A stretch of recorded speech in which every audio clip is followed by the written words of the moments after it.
Welcome to MR భక్తి TV. నేను మీ నవీన్. ఈ నెల 28వ తారీఖున చంద్రగ్రహణం అయితే ఉంది. అది ముఖ్యంగా మన భారతదేశంలో లేదు, కానీ విదేశాల్లో అయితే ఉంది. ముఖ్యంగా అది కూడా అమెరికా, కెనడా, ఫ్రాన్స్లో అయితే ఉంది. సో అక్కడ ఉన్న మన తెలుగువారు ఎలాంటి నియమాలు ఆచరించాలి, అదేవిధంగా రాఖీ పౌర్ణమి కూడా వచ్చేసింది. వారు ఏ రోజు అక్కడ రాఖీ పండుగ చేసుకోవాలి, వీటి గురించి అడిగి తెలుసుకుందాం. ప్రస్తుతం మనతో ప్రముఖ జ్యోతిష్య పండితులు నందిభట్ల గారు ఉన్నారు. గురువుగారు నమస్కారం. వాగర్థావివ సంపృక్తౌ వాగర్థ ప్రతిపత్తయే జగతః పితరౌ వందే పార్వతీ పరమేశ్వరౌ ఆదిత్యాయ చ సోమాయ మంగళాయ బుధాయ చ గురు శుక్ర శనిభ్యశ్చరాహవే కేతవే నమః. శృంగేరి జగద్గురు పీఠాధిపతులకి, కంచి పీఠాధిపతులకి నమస్కారములు తెలియచేసుకుంటూ కార్యక్రమాన్ని ప్రారంభిద్దాం. గురువుగారు, మనం ప్రీవియస్ వీడియోలో చెప్పాము, అంటే మన భారతదేశంలో అయితే ఈ చంద్రగ్రహణ ప్రభావం లేదు, సో దానికి సంబంధించిన నియమాలు పాటించాల్సిన అవసరం లేదన్నారు. కానీ ఎక్కువగా మన భారతీయులు అమెరికాలో ఉన్నారు, కెనడాలో ఉన్నారు, ఫ్రాన్స్లో ఉన్నారు. మరి అక్కడైతే ఈ ప్రభావం ఉంది. మరి చంద్రగ్రహణ దోష నివారణ ఏమైనా ఉంటుందా గురూజీ? అంటే ప్రధానంగా 27వ తారీఖు రోజున America, Canada, France, Morocco, Spain, Germany, Antarctica మరియు సౌత్ ఆఫ్రికా వంటి దేశాలలో ఈ యొక్క గ్రహణ ప్రభావం కనబడుతుంది. ఖండాగ్రాస చంద్రగ్రహణం అని అంటారు. అదే రోజు పౌర్ణమి అవ్వడం, రాఖీ పౌర్ణమి కూడా అవ్వడం. ఈ కారణం చేత చాలామంది ఆ అమెరికాలో ఉన్నటువంటి వాళ్ళకి ఏ సమయంలో మనం రాఖీ రక్షాబంధనం చేసుకోవాలి, అలాగే ఏ సమయంలో ఈ గ్రహణం అనేటువంటిది మనం సంబంధించినటువంటి కార్యక్రమం చూసుకోవాలి, ఏ ఏ రాష్ట్రాల వారికి ఈ యొక్క గ్రహణ ప్రభావం ఇబ్బందులు ఉంటున్నాయి అనే విషయాల గురించి క్లుప్తంగా తెలియజేసుకునే ప్రయత్నం చేద్దాము. 27వ తారీఖు రోజున గ్రహణము రాత్రి విదేశాల్లో, అమెరికాలో, కెనడా, ఫ్రాన్స్ వంటి దేశాల్లో మన భారతీయులు ఎక్కువగా ఉన్నారు కాబట్టి ఈ ఖండాగ్రాస చంద్రగ్రహణం అనేటువంటిది 27వ తారీఖు రోజున రాత్రి 10:23 నుంచి అర్ధరాత్రి 1:01 వరకు ఈ గ్రహణ ప్రభావం ఉంది. కాబట్టి మధ్యరాత్రి ఏర్పడుతున్నటువంటి ఈ గ్రహణానికి ఎప్పుడు ఈ రక్షాబంధన కార్యక్రమం చేసుకోవాలి? సహజంగా ఈ యొక్క రాఖీ పౌర్ణమికి ఎప్పుడు కూడా భద్రాకరణంతో లింక్ ఉంటుంది.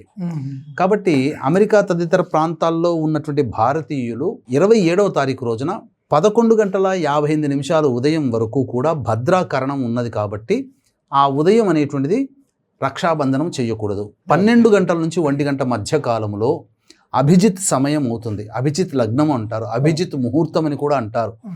కాబట్టి ఆ సమయంలో సోదరుణ్ణి ఇంటికి పిలిపించుకొని, లేదా సోదరుని ఇంటికి వెళ్ళినైనా రాలేని పక్షంలో రక్షాబంధనం అనేటువంటిది ఆ సమయంలో చేయాలి.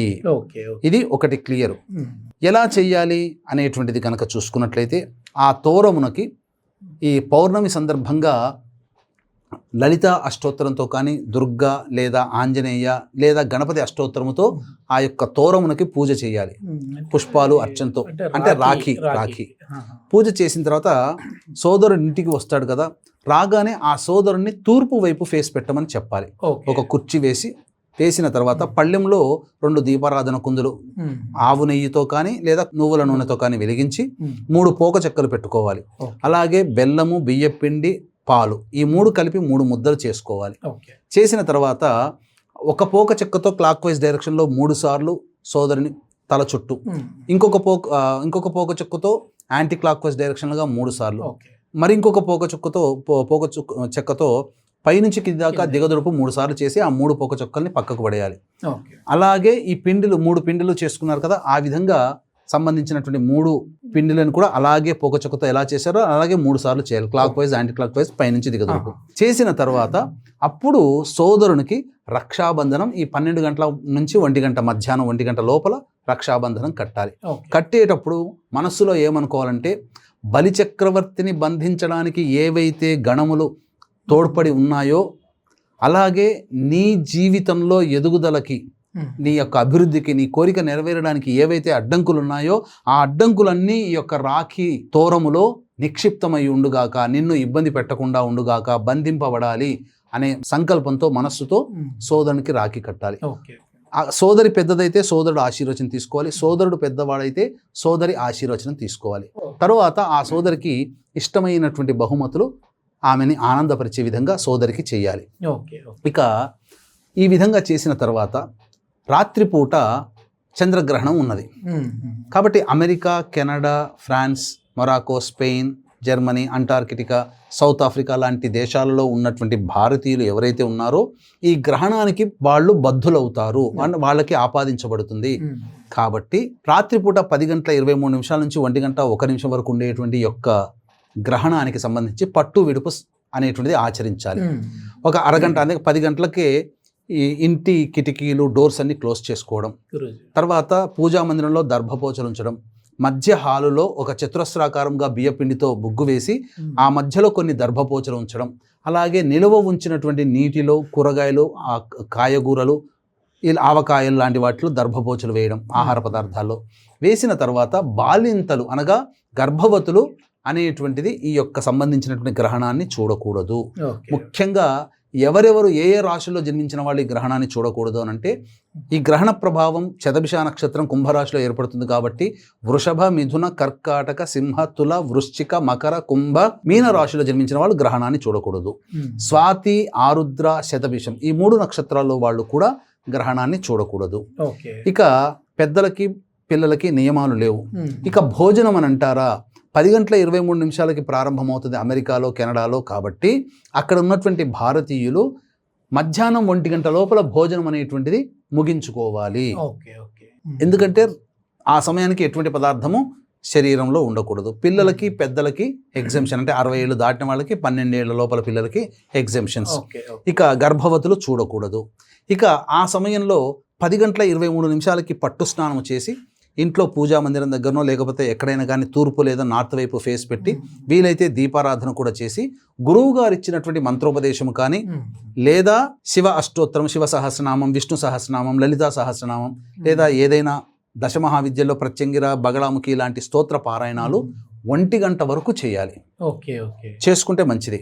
తదనంతరం 1 గంటకి మళ్ళీ విడుపు స్నానం చేసి వీలైతే ఆ రోజున శక్తి ఉంటే ఇల్లంతా మళ్ళీ శుభ్రపరచుకొని నిద్రపోవాలి. లేదు ఆ రోజు నిద్రపోవాలి, నిద్ర వస్తుంది అని అనుకున్నప్పుడు ఉదయాన్నే లేచి స్నానాది కార్యక్రమాలు చేసుకొని ఇల్లంతా కూడాను మంచినీటితో, ఉప్పు నీటితో కడుక్కోవాలి. ఈ విధంగా చేయాలి. తరువాత ఈ యొక్క చెప్పినటువంటి గ్రహణ ప్రభావం వల్ల వృషభ, మిథున, కర్కాటక, సింహ, తుల, వృశ్చిక, మకర, కుంభ, మీన రాశిలో జన్మించిన వారు ఉంటారు కదా, వారు కొన్ని పరిహారాలు చేసుకోవాలి. ఇందులో భాగంగా దైవ పరిహారం, మానవ పరిహారం. మానవ పరిహారం అంటే అర్చన, అభిషేకాదులు, దానాదులు. దైవ పరిహారం అంటే మంత్రం యొక్క సహాయం తీసుకోవడం. దీన్ని దృష్టిలో పెట్టుకునే అమెరికా, కెనడా, ఫ్రాన్స్ తదితర దేశాల్లో ఈ గ్రహణం ఏర్పడుతుంది కాబట్టి ఆ దేశాలలో నివసించేటువంటి మన భారతీయుల కోసం ఈ చెప్పబడినటువంటి వృషభ, మిథున, కర్కాటక, సింహ, తుల, వృశ్చిక, మకర, కుంభ, మీన రాశిలో జన్మించిన వారికి గ్రహణ దోష నివారణార్థమై అరుణాచల క్షేత్రంలో 28వ తారీఖు రోజున గ్రహణ దోష నివారణ పూజలు, హోమాలు, అలాగే ఈ సంబంధించినటువంటి శని దోష నివారణ పూజలు మరియు జాతకరీత్యా కలుగు విద్య, వివాహ, ఉద్యోగ, దాంపత్య, అనారోగ్య సమస్యల నివారణకి సర్వదోష నివారణ పూజలు, హోమాలు అనేటువంటి జరిపించడం జరుగుతుంది. అవకాశం ఉన్నటువంటి వాళ్ళు స్క్రీన్ పై కనిపిస్తున్నటువంటి నెంబర్కి 28వ తారీఖు సాయంకాలం 7 గంటల లోపల కాల్ చేసి గోత్రనామాదులు నమోదు చేసుకోవచ్చు.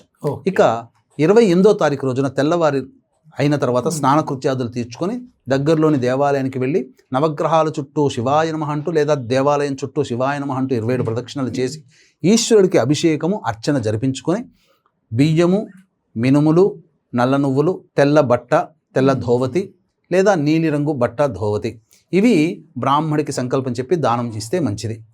దీనివల్ల ఏమవుతుంది, ఈ చెప్పబడినటువంటి రాశుల్లో జన్మించినటువంటి వాళ్ళకి ఒక రాబో 3 నెలల వరకు కొన్ని ఇబ్బందికర పరిస్థితులు అనేటువంటివి ఉంటాయి. అంటే 100 రూపాయలు నష్టమయ్యే చోట 125 రూపాయలు, 150 రూపాయలు. 2 సార్లు ప్రయత్నిస్తే వచ్చే ఫలితం 10 సార్లు ప్రయత్నించాల్సి రావడము, ముగ్గురితో అవమానపడాల్సినటువంటిది 10 మందితో అవమానపడము, చిన్న దెబ్బ తగిలే చోట కొద్దిగా పెద్దగా దెబ్బ తగలడం, ఇంతే తప్ప ఇతర ప్రసార మాధ్యమాల్లో చెప్పి భయపెట్టిస్తున్నట్టుగా ప్రాణాలు పోతాయి, జీవితం తలకిందులవుతుంది, ఇలాంటివి ఏవీ జరగవు. కాస్త మామూలు దైనందిన కార్యక్రమంలో జరిగేటువంటి ఇబ్బందులకి కొద్దిగా ఎక్కువగా జరుగుతాయి. అది రాబో 3 నెలల వరకు ఈ యొక్క చెప్పబడినటువంటి వృషభ, మిథున, కర్కాటక, సింహ, తుల, వృశ్చిక, మకర, కుంభ, మీన రాశిలో జన్మించినటువంటి వారికి జరుగుతాయి. కాబట్టి ఈ విధంగా ఆచరించండి. అవకాశం ఉంటే అరుణాచల క్షేత్రంలో 28వ తారీఖు రోజున జరిగే గ్రహణ దోష నివారణ కార్యక్రమంలో గోత్రనామాదులు నమోదు చేసుకోవచ్చు. ఓకే, చాలా చక్కగా వివరించారు గురించి. ధన్యవాదాలు. సర్వం శ్రీ ఉమామహేశ్వర పరబ్రహ్మార్పణమస్తు.